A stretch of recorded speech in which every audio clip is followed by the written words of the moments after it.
Welcome back to the deep dive. I want to start today by taking you back a few years. Let's just dial the clock back to that window between, say, 2014 and 2018. Do you remember what that felt like? It felt like the ground was shifting. It really did. It felt like there was this global vibration. You had Brexit in the UK, you had the rise of Modi in India, you had the absolute political earthquake of the 2016 election right here in the US. And at the time, the narrative in, the major newspapers and on the cable news channels was just one of confusion. Total confusion. Yeah, it was treated as this sudden, totally inexplicable wave of madness. Right. The headlines were basically asking, why are the people doing this? Why are they voting wrong? Exactly. And that is why the source material we are covering today is it's so explosive.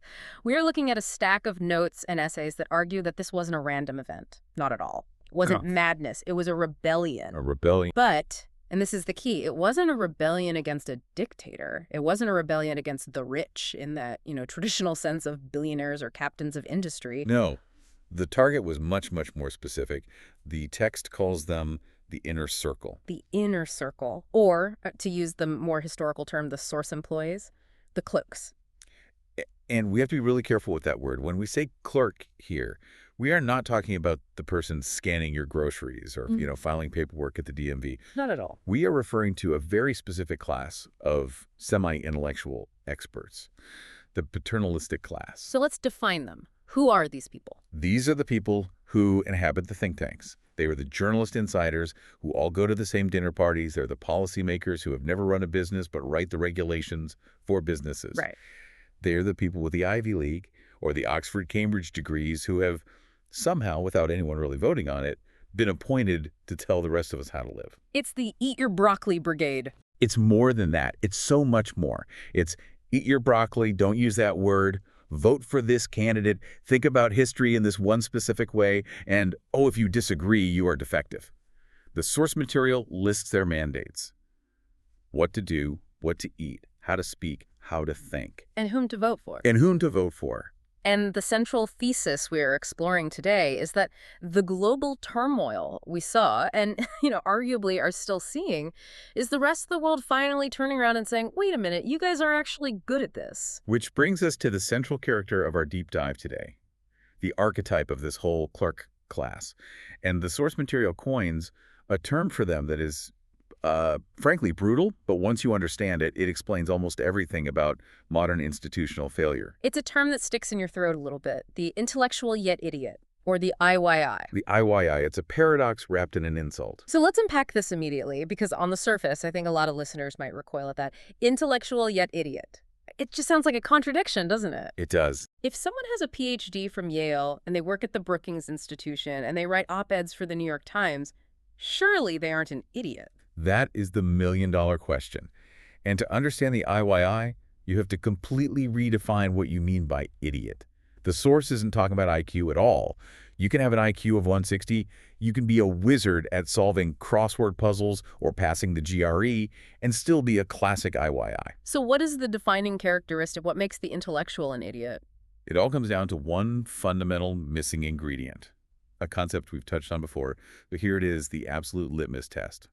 Skin in the game. Skin in the game. The IYI is a product of what the text calls label-driven education. They have the credentials, they have the wall full of diplomas, they have the social prestige, but they exist in a world where they do not suffer the consequences of their own bad ideas. Okay, let's make this concrete. Give me the contrast. Okay, so compare the IYI to, say, a bridge builder. If a Roman engineer builds a bridge and he has to sleep under that bridge, which was the law in some cases, he has skin in the game. A lot of it. If the bridge collapses, he dies. Or at the very least, if a modern engineer builds a bridge that falls down, his career is over. He loses his license, he gets sued into oblivion. Right. Reality provides immediate, very harsh feedback. Exactly. But now look at a macroeconomist at a central bank or a geopolitical strategist at the State Department. Yeah. They can advocate for a policy, let's say, toppling a dictator in the Middle East or printing $1 trillion. Okay. If that policy leads to chaos or hyperinflation or a decade-long war, does the expert lose their job? Usually not. In fact, sometimes they get promoted. Precisely. They might even write a book about why it happened and get paid to speak about the very crisis they helped create. That is the realm of the IYI. They operate in a domain where being wrong doesn't cost them anything personally. And because there is no cost, there is no learning mechanism. That is a terrifying thought. It's like we have a pilot flying the plane who doesn't care if it crashes because he has a parachute and the passengers don't. That is essentially the argument. The source describes them as the one-eyed following the blind. They have the appearance of sight, the jargon, the models, the nice suits, but they are navigating a reality they don't actually touch. So our mission today is to really dissect this creature. We want to understand why this class of people, despite being arguably the smartest people in the room by any academic standard, well, they're leading us off a cliff, and we want to give you, the listener, a field guide to spot them. Because once you see the pattern of the intellectual yet idiot, you will see it everywhere. You'll see it in your HR department. You will see it on the news. You will see it in government. It's a lens that once you put it on, you can't take it off. So let's dive into the first section of the source material, which frames this whole thing as a crisis of competence. And to illustrate this, the text uses one of the funniest and I think most cutting analogies I've ever read, the coconut island. Oh, the coconut island scenario. It is the perfect distillation of the problem. It's just brilliant. Paint the picture for us. I want to really live in this metaphor for a moment. Okay, so imagine you are stranded on a desert island, Coconut Island, and you have two groups of people with you. Group A is the intelligentsia, your IYIs, maybe a committee of academics, some bureaucrats, a few policy wonks. Got it. Group B is, let's say, a local, or just a street smart person, a fat Tony type, to use the author's character. But everyone is hungry. Starving. Now, look at what the intelligentsia does.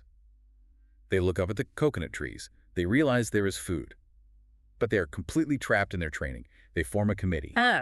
The Coconut Acquisition Task Force. Of course. They hold a meeting to define what a coconut is. They discuss the taxonomy of the palm tree. They might debate the socioeconomic implications of who gets the first coconut.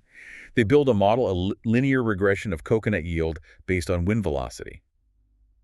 They're brilliant at describing the problem. They're brilliant at organizing the discussion about the problem. But do they get the coconut? No, because they lack the physical competence. They literally cannot find the coconut on Coconut Island because their definition of finding involves writing a report about it, not climbing the tree. And the local, the fat Tony character. The local looks up, sees the fruit, shimmies up the rough bark, knocks it down, cracks it open, and eats. The contrast here is between definition and action. It's so stark. It's between what the source calls verbalistic knowledge and tacit knowledge. The source argues that the intelligentsia are not actually intelligent enough to define what intelligence is. To them, intelligence is just doing well on exams written by people like us. That's the circularity, isn't it? It's a closed loop. It is a completely hermetically sealed chamber. The IYI's primary skill is passing exams. Who writes the exams? Other IYs. Who hires them based on the exam results? Other IYs. Who peer reviews their papers? Other IYs. Exactly. At no point does reality, the wind, the gravity, the actual hunger on Coconut Island intrude on their process. So they can be perfect according to their own internal metrics, straight as prestigious awards, while being completely useless in the real world. Worse than useless. Yeah. Because on Coconut Island, if you listen to them, you starve. Now, I can hear the skeptic in the audience saying, okay, that's a funny story about coconuts, but in the real world, these people run the Federal Reserve, they run the CDC, they run the military. Surely they aren't that incompetent. And it is a fair question. We are conditioned to respect the credentials. But the source material is absolutely ruthless here. It says, don't look at the diploma, look at the track record. So let's do that. Let's audit the IYI. The text lists some specific fields where this class has held total authority.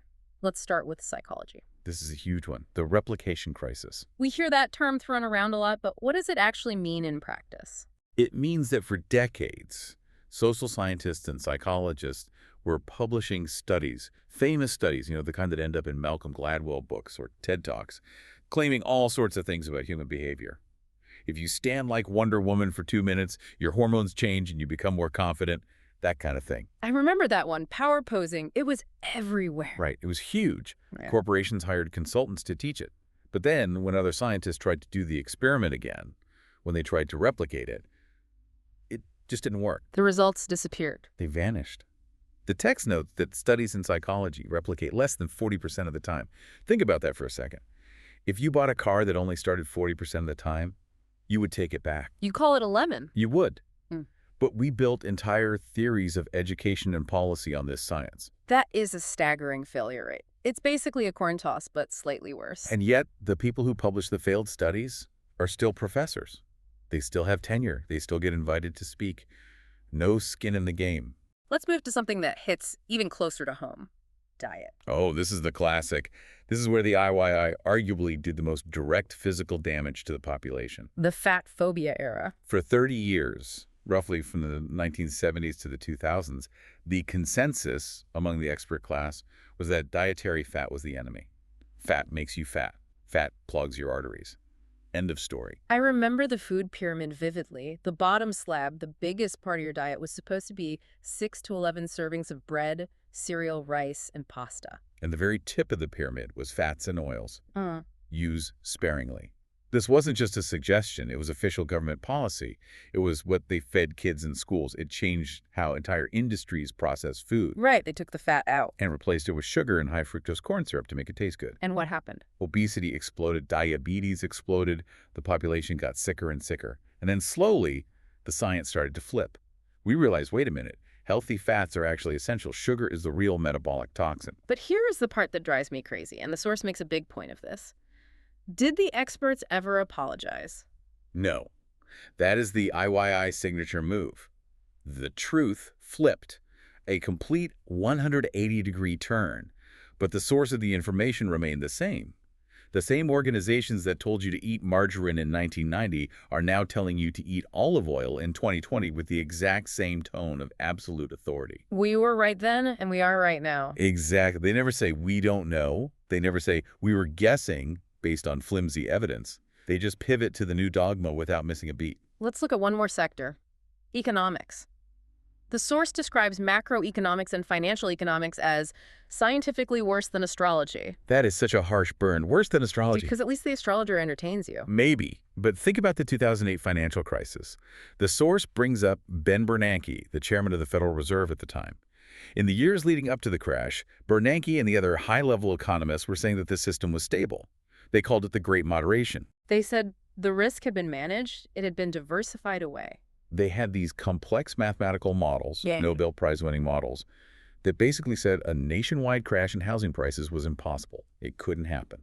The math said so. And then the world melted down. The world melted down. People lost their homes, their savings, their jobs. And in 2010, after being completely catastrophically wrong about the biggest financial risk of his lifetime, Ben Bernanke was reappointed. That is the ultimate coconut island moment. He couldn't find the coconut, the risk, but he kept his job as the chief coconut finder. Precisely. If an astrologer tells you you will meet a tall, dark stranger 10 times in a row and it never happens, you stop paying the astrologer. But we cannot stop paying the IYI class. They are insulated. So if the experts, the IYIs, are failing this often, if their map doesn't match the territory, who should we listen to?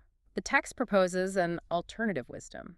This is where we meet the character of Fat Tony again. Fat Tony, he sounds like a character from The Sopranos. He is designed to be the aesthetic opposite of the IYI. He doesn't wear a suit. Maybe he wears a gold chain. He doesn't have a PhD. He runs a business. He relies on street smarts. But specifically, the text contrasts the IYI with someone even more universal, your grandmother. My grandmother. Okay. The argument is that you are perfectly entitled, in fact, rationally entitled, to rely on ancestral instincts and what the text calls filtered classical knowledge. What does that mean, filtered classical knowledge? It connects to this idea of the Lindy effect. The basic idea is, if an idea or a practice has survived for a long, long time, it probably has a good reason for existing, even if we can't articulate it in a scientific paper. So if grandmothers have been saying chicken soup is good for a cold for 500 years... It's probably true. It has survived the test of time. It has skin in the game of history. If it killed people, grandmothers would have stopped saying it. Now compare that to a dietary study that came out last Tuesday from a university lab. Which one is more likely to be true in 20 years? The grandmother's advice, for sure. Right. But the IYI dismisses the grandmother. Oh, that's just an old wives' tale. Where is the peer-reviewed data? They throw away the accumulated wisdom of centuries because it doesn't fit their format. And then they replace it with a theory that fails 5 years later. So the lesson here isn't to be anti-intellectual. It's to be pro-survival. Yes. It's about respecting knowledge that has been tested by reality, rather than knowledge that has only been tested in a classroom. This leads us perfectly into the second section of our deep dive. We need to talk about the tool the IYI uses to maintain this authority. They claim to be following the science. Follow the science. It was the mantra of the decade, wasn't it? It was, but the source material makes a distinction that I think is absolutely critical for everyone to understand, the difference between science and scientism. This is a huge concept. Yeah. If you take one thing away from this whole discussion, let it be this distinction. Okay, break it down. Science is a process. It is a rigorous, skeptical method of inquiry. It involves observation, hypothesis, testing, and crucially, trying to prove yourself wrong. It is humble. Real scientists are obsessed with what they don't know. And scientism. Scientism is the belief that things that look like science are science. It is the aesthetic of science. It's using fancy charts, complicated jargon, and mathematical equations to intimidate people, even if those charts and equations aren't actually describing reality. It's the lab coat as a costume. Exactly. To an IYI, scientism looks more valid than actual science because it looks cleaner. It fits their models. Real science is messy and uncertain. Scientism is neat and dogmatic. Can we get a practical example of this? The text specifically calls out the nudgers. Oh yes, the nudge unit, Cass Sunstein, Richard Thaler, the behavioral economists. The idea here is that government should nudge citizens into making better choices, right? Like putting the fruit at eye level in the cafeteria so you eat more fruit and less cake. That's the benign version, sure. But the underlying philosophy is pure IYI. The assumption is, we the experts know what the rational choice is. You, the regular person, are behaving irrationally. Therefore, we need to design the system to trick you into doing what we know is best for you. It sounds incredibly arrogant when you put it that way. It is, and the source argues that it's based on a fundamental math error, a profound misunderstanding of probability. Okay, we are wading into the deep end here. What is the math error? The IYI classifies behavior as irrational because they're using what are called first-order models. They're looking at the immediate benefit and ignoring the complex, long-term survival strategy. We need an analogy. The text mentions the aggregation fallacy. This is the big one. The aggregation fallacy is the error of mistaking the ensemble for the linear aggregation of its components. Oh, you lost me. Ensemble, linear aggregation. Translate that into human. Let's talk about ants. Ants. I can do ants. Imagine you are an IYI scientist, and you pick up a single ant. You put it in a little glass box, you study it, you figure out what it eats, how it walks, how it reacts when you poke it. You feel like you understand the ant perfectly. Got it. I have a perfect model of the ant. Now, here is the question. Does understanding that single ant allow you to understand how the ant colony works? My gut says, absolutely not. The colony does things the single ant can't even conceive of. The colony builds bridges out of living bodies. The colony farms fungus. The colony goes to war. Exactly. The colony has emergent properties. It is a complex system. It is not just ant A plus ant B plus ant C. It is a network. It is something fundamentally different. So where does the IYI go wrong? The IYI uses linear aggregation. They think that if they understand the ant, they can just multiply that by 1,000,000 and predict the behavior of the market, the colony. So they look at a single human and say, it is irrational for this person to be afraid of this specific low probability risk. But if you look at the whole of society, maybe that collective fear prevents a civilization-ending contagion. Precisely. Or they look at financial markets. They build a model of the market as if it's made up of millions of rational actors, all behaving independently. But in a real market, people panic. They herd, they copy each other, they get greedy. They act like a colony. Yes, just like the ants.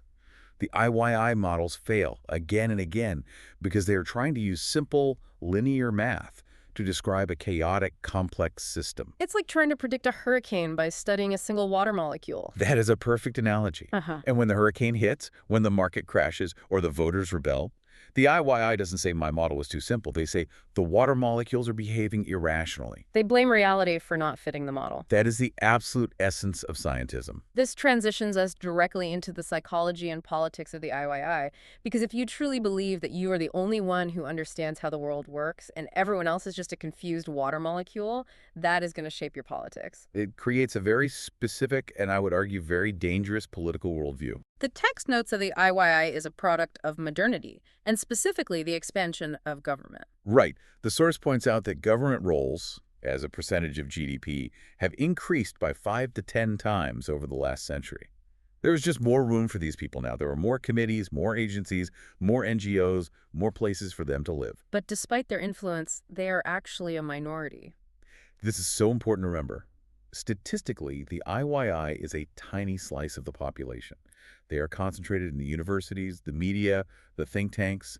The text notes that most people have proper jobs. Proper jobs. I love the shade in that line. It means jobs where there is a tangible output. You bake bread, you fix a car, you write code that has to execute, you perform surgery. In those jobs, if you're an idiot, you get found out immediately. Bread doesn't rise. The car doesn't start, the patient dies. The feedback loop is tight and unforgiving. Right. But in the IYR world, the feedback loop is broken. So they can sit in their offices and theorize about how the people with proper jobs should live their lives. And this creates a conflict over the very definition of democracy itself. The democracy versus populism divide. This is where the mask really slips. How does the IYI view democracy? To the IYI, democracy is a process that is supposed to validate their expertise. If the people vote for the candidate the IYI likes, the candidate who listens to the experts, then democracy is working. It is glorious. It's a beautiful thing. And if the people vote for the other guy? Then it is populism. And notice how that word is used. It's a slur. It implies that the people, the plebeians, have been tricked. They are uneducated. They are voting against their own interests. It's the double standard. Heads I win, tails you're a populist. Exactly. The text frames it as a clash of voting concepts. The rich might want one tax dollar, one vote. The humanists want one man, one vote. But the IYI deep down believes in one Ivy League degree, one vote. With some equivalence for foreign elite schools and PhDs, of course. You have to accept the Sorbonne. Naturally, you can't be an elitist about it. This leads to the pathologizing of the other. The text says the IYI can't just accept that people disagree with them, they have to diagnose them. It's a defense mechanism, really. If I believe I am the smartest person in the room and you disagree with me, there are only two possibilities. One, I am wrong. Which is impossible in their worldview. Impossible. Or two, you are stupid. Or you're crazy.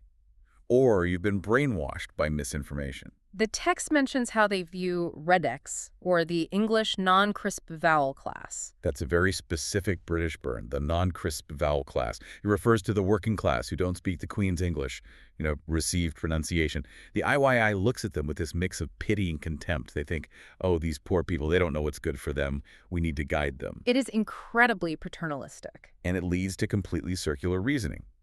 The text uses this wonderful composite archetype for a candidate, Hilary Monsanto Malmaison. Clearly a stand-in for the establishment favorite. Right. The IYI reasoning goes like this. I am smart. I am voting for her because she seems electable. Therefore, she is the smart choice.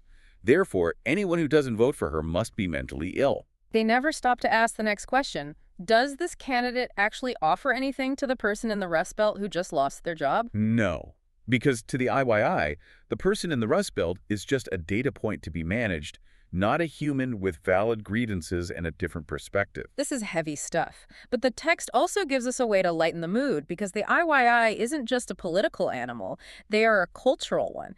And Section 4 describes the intellectual yet Philistine. This is the field guide to the dinner party. This is how you spot them in their natural habitat. The markers are so specific. Let's start with the reading list. The text explicitly mentions The New Yorker. Ah, The New Yorker, the Bible of the IYI. Why that magazine specifically? What's the critique? The source argues that The New Yorker is designed so that Philistines, people who lack true, deep culture, can learn to fake a conversation. Ouch. Fake a conversation about what exactly? Everything. Evolution, neuroscience, cognitive biases, quantum mechanics. It gives you these little bite-sized, perfectly polished narratives. You read the article, and then you can go to a cocktail party and say, well, recent studies in neuroplasticity suggest. You sound smart, but you don't actually know the underlying mechanics or the debates in the field. Exactly. It's knowledge as a fashion accessory. It's all about social signaling. And then there are TED Talks. The modern sermon. The IYI has attended multiple TED Talks in person. Or, failing that, watch more than 2 on YouTube. I have to confess, I've watched a lot of TED Talks. We all have. But the critique is about how they are consumed. TED Talks often present a neat solution to a very complex problem. Here is how one simple idea can change the world. The IYI loves that. It confirms their bias that the world is just a puzzle to be solved by clever people like them. Let's talk about the social signaling regarding race and economics. The text says the IYI talks about equality of races and economic equality constantly. It is central to their identity. They have to frame themselves as the saviors of the oppressed. The text says they never go drinking with a minority cab driver. That is the skin in the game test again. It's so revealing. They love the concept of the minority cab driver. They advocate for him in the abstract from a distance, but do they interact with him as a human being? Do they share a beer? Oh. No, Mm. because that would be messy. That would be real. And it might challenge their preconceived notions. It reminds me of that old line, they love humanity, but they can't stand people. Precisely.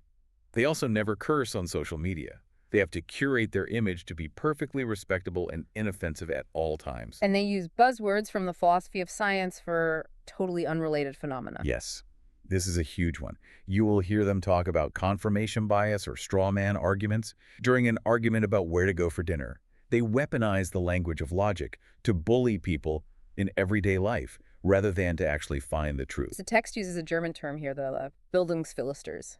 Bildungsphilisters, the educated Philistine. It sounds like something Nietzsche would have come up with. It's very Nietzschean. It describes someone who has all the trappings of culture, the degree, the opera subscription, the books on the shelf, but lacks the genuine spirit or depth of true culture.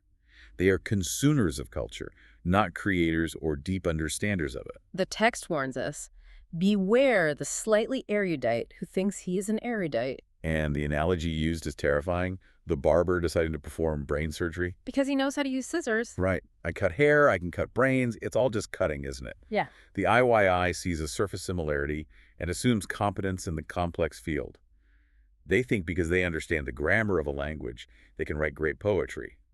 But they can't. There is a great litmus test regarding reading. The text mentions a specific book, The Black Swan, which historically is the book that really put these ideas on the map for a lot of people. Yes.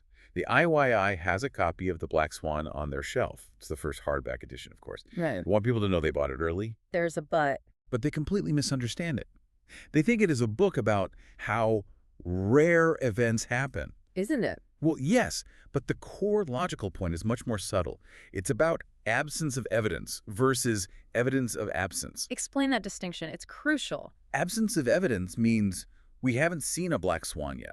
We don't know if one exists. Our observations are incomplete. Evidence of absence means we have rigorously proven there are no black swans. The IYI constantly confuses the two. They think because they haven't seen a market crash or a disaster or a specific side effect in their data that it cannot happen. They mistake, I haven't seen it in my model for it doesn't exist in reality. That is the blind spot that causes financial crises and so many other disasters. They look at the housing market and say, prices have never gone down nationwide in history, therefore they cannot go down. They mistake history for a law of physics. Now, to really drive this home, the text provides a list of authors the IYI has never read. It's the unread list. This is a bit of a flex by the author, but it's very instructive. Who is on the list? Okay, we have Frederick Dard, Libanius Antiochus, Michael Oakeshott, John Gray, Ammianus Marcellinus, Ibn Battuta, Sadi Gaon, Joseph de Maistre. I consider myself well-read, and I have to admit I haven't read most of those. And that is okay. You aren't claiming to be the philosopher king of the modern world. The point is that these authors represent a different kind of knowledge, a different tradition of thought. How so? What do they have in common? Take Michael Oakeshott or Joseph de Maistre. These are conservative philosophers, not in the modern political sense, but in the sense of valuing tradition and caution. They wrote about the limits of rationalism. They argue that you can't just design society on a chalkboard from first principles. Or Ibn Battuta, he was a traveler. He saw the world as it was in all its messy detail, not as a theory. The IYI doesn't read them because these authors challenge the IYI's fundamental belief that the world can be engineered from the top down by smart people. So the IYI reads the people who agree with the current consensus and ignores the people who say, hey, maybe slow down a little. Exactly. They read for confirmation, not for challenge. All right, let's move to section 5, the tells. This is the checklist. If you are out in the wild, at a party, at a conference, how do you know you are dealing with an IYI? The text gives us this massive list of historical errors. Basically, if someone subscribes to the class of thinkers that got all of these things wrong, you should be very, very wary. Let's run through the list. It's a real rogues gallery of bad ideas. Stalinism. The intellectuals loved Stalin back in the 1930s. They saw scientific socialism. They went to the Soviet Union and wrote glowing reports, completely ignoring the gulags because the theory was so beautiful. Maoism. Same thing. A cultural revolution was praised by Western academics, while millions died of starvation and persecution. GMOs. The IYI thinks they're pure science and totally safe, ignoring the systemic risk of monocultures and corporate control over the food supply. Iraq, Libya, Syria. Regime change. The idea that we could just go in, topple a dictator, and install a democracy like we're installing Windows 95, it has failed every single time. It has created chaos, failed states, and refugee crises. That one is chilling. It was considered settled science at the time. The experts said it was the cure for all sorts of mental illness. The inventor won a Nobel Prize. And it was just barbaric butchery. It destroyed people's brains. Urban planning. The housing projects. The idea that you can warehouse poor people in giant concrete blocks, Le Corbusier style, and expect a functioning community to emerge, it failed. It created crime, alienation, and despair. Low-fat diets. Trans fats. We covered those. They told us they were healthy. They turned out to be poison. The list just keeps going. Behaviorism, Freudianism, portfolio theory, linear regression. The common thread in all of these is that they are top-down interventions based on a simplified, elegant model of the world. And in every single case, the reality was more complex than the model, and the intervention failed, often catastrophically. But here's the amazing part. The IYI is still convinced that their current position is right. That is the defining trait. They never say, wow, my class of people got Stalin lobotomies and the housing crisis wrong. Maybe I should be humble about my view on the current crisis. No. They say, those were mistakes of the past. Now we have the data. Now we know. It's an immunity to self-reflection. It is absolutely pathological. The text also lists some very specific behaviors and quirks. These are almost oddly specific, but they ring true. They are hilarious. They're so good. Let's look at diet and health. Take statins because the doctor said so. Blind obedience to authority. They don't question the side effects or the NNT, the number needed to treat. The doctor is an expert, so the doctor must be right. Eats cucumber sandwiches in small bites. Laughs. That's just a perfect jab at the polite, bloodless nature of their social gatherings. No passion, just etiquette. Drinks red wine with steak, never white. Because that is the rule. They follow the rules of etiquette as if they are laws of physics. They are terrified of making a faux pas, of looking uncultured. What about language? Studies grammar before speaking a language. This is such a great distinction. If you want to learn a language, what should you do? You should go to a bar in that country and try to talk to people. You make mistakes, you sound silly, you get corrected. That's skin in the game. Right. The IYI studies the textbook for 3 years, learns the perfect subjunctive case, but can't order a coffee without panicking because they're afraid of making a grammatical error. Doesn't use Yiddish words in business. Yiddish is earthy, it's expressive, it has soul, it doesn't fit the sterile, jargon-filled corporate speak the IYI loves. Can't differentiate Kate from Hecuba. Which the text translates into Brooklynese as can't tell shit from shinola. A lack of real-world classical texture. And mentions quantum mechanics twice in 5 years in non-physics conversations. We call that physics envy. They want their field, whether it's sociology or economics, to sound as hard and rigorous as physics. Yeah. So they steal the metaphors. Uncertainty principle, quantum entanglement, but they're usually using them completely wrong. The text also mentions a travel habit. Joins clubs just for travel privileges. It's all about status. Yeah. It's not about the travel itself. It's about the lounge access. It's about being separated from the herd. And the cousin has a cousin who worked with someone who knows the queen. Proximity to power. Even imaginary proximity. It's name-dropping by 1 or 2 degrees of separation. But the ultimate skin in the game indicator is the Russian test. The Russian test. That's fantastic. I love this one. The IYI has never gotten drunk with Russians. And specifically, never drinks to the point of breaking glasses or chairs. Now, I have to ask, is the author advocating for vandalism here? Why is breaking a chair a good thing? It's not about the furniture. It's about the spirit. Think about what that scene represents. Getting drunk with Russians, in the context of the source, implies a loss of control. It implies raw emotion, camaraderie, danger, unpredictability. It's Dionysian, not Apollonian. Exactly. It's messy. The IYI hates mess. The IY wants a controlled environment where everyone sips their wine and discusses the latest article calmly. They are afraid of the raw vitality of life. They live behind a screen. So breaking the chair is a sign that you are actually in the moment. You are participating in the chaos of existence, not observing it from a detached, ironic distance. Correct. It's about being human rather than being a brain in a jar. There is also a point about logic. Gets first-order logic right, but fails at second-order effects. We touched on this with the ants. They can see if I do A, then B happens. But they can't see if B happens, then C, D, and E will happen, and E will come back and destroy A. They lack system thinking. And finally, a term we need to define, ergodicity. Fails to understand it or forgets it immediately after it is explained. We absolutely need to explain this one because the text treats it as a fundamental litmus test. So what is ergodicity? The simplest way to explain it is with Russian roulette. Okay, that got dark fast. Bear with me. Imagine two scenarios. Scenario one, you have 6 people. They each play Russian roulette once for $1 million. 1 bullet, 6 chambers. Okay, so 5 people get rich, 1 person dies. Right. So if you look at the ensemble, the group average, you say, hey, 83% of people got rich. The expected return is positive. The risk is manageable. That is the IYI view. They look the average. Scenario 2. Scenario 2, you have one person. He plays Russian roulette 6 times in a row. He ends up dead, 100%. Exactly. That is the difference between ensemble probability and time probability. In real life, you are the person playing over time. You don't care about the group average. You care about your survival. The IYI treats the world as a static average. They don't understand that for you, the individual, the risk of ruin is the only thing that matters. If you blow up, you can't play again. That explains so much about why regular people are more risk-averse than economists want them to be. The economist sees the average, the person sees the single bullet aimed at their own head.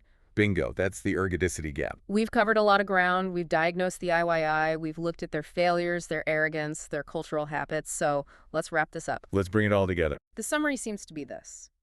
The IYI is a person who lacks skin in the game, fails to detect sophistry, especially their own, and pathologizes anyone who disagrees with them. And they do this while holding the reins of power. That is the danger. They are steering the ship, but they don't know how to sail, and they blame the ocean when things go wrong. The text mentions that the IYI knows at any given point what their words or actions are doing to their reputation. But they miss the reality of the world. They are optimized for the approval of their peers, not for truth or survival. There is a funny postscript mentioned in the source. Yes. The author notes that after publishing this chapter, he discovered that the typical IYI has difficulty differentiating between the satirical and the literal. Which is just perfect irony, isn't it? It is. They probably read the getting drunk with Russians line and thought, well, that is irresponsible behavior. One could get injured. They completely miss the metaphorical point about vitality and risk.